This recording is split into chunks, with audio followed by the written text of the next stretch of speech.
ଶ୍ରାବଣ ମାସରେ ମହାଦେବଙ୍କୁ ବେଲପତ୍ର ଚଢ଼ାଯାଏ। କିନ୍ତୁ ଜାଣନ୍ତି କି ଏହାକୁ ପ୍ରତିଦିନ ଖାଲି ପେଟରେ ଖାଇଲେ ଆପଣଙ୍କୁ କିଛି ଦୀର୍ଘଦିନର ସମସ୍ୟାରୁ ବି ମୁକ୍ତି ମିଳିପାରିବ। ଆସନ୍ତୁ ସଂକ୍ଷେପରେ ଜାଣିବା ସେସବୁ ସମସ୍ୟା ଓ ସେଥିରୁ ମୁକ୍ତି ପାଇବାରେ ବେଲପତ୍ରର ମହତ୍ତ୍ୱ ବିଷୟରେ। ପ୍ରତିଦିନର ଜୀବନଚର୍ଯ୍ୟାରେ ବେଲପତ୍ର ସେବନକୁ ନିଶ୍ଚିନ୍ତ ସାମିଲ କରନ୍ତୁ। ଯଦି ଏପରି କରନ୍ତି ତେବେ ଆପଣଙ୍କୁ ଏକାଧିକ ଲାଭ ମିଳିବ।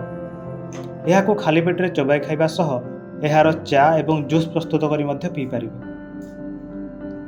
ଆଜିକା ଦିନରେ ମଧୁମେହ ସାଧାରଣତଃ ସ୍ୱାସ୍ଥ୍ୟଗତ ସମସ୍ୟା ଭାବେ ଉଭା ହୋଇଛି। ଏଥିପାଇଁ ଲୋକେ ପ୍ରତିଦିନ ଔଷଧ ସେବନ କରିବାକୁ ବାଧ୍ୟ ହେଉଛନ୍ତି। ଡାଇବେଟିସ୍ ରୋଗୀଙ୍କୁ ଖାଦ୍ୟପେୟ ଉପରେ କଟକଣା ରଖିବାକୁ ପଡ଼ିଥାଏ, ହେଲେ ପ୍ରତିଦିନ ବେଲପତ୍ର ସେବନ କଲେ ଆପଣଙ୍କ ରକ୍ତରେ ସୁଗାର ମାତ୍ରା ନିୟନ୍ତ୍ରିତ ରହିଥାଏ। ଯଦି ଆପଣଙ୍କର ଖାଦ୍ୟ ହଜମଜନିତ ସମସ୍ୟା ବା ଆସିଡିଟି ସମସ୍ୟା ଥାଏ, ତେବେ ବେଲପତ୍ର ଏଥିପାଇଁ ମହୋଷଧି।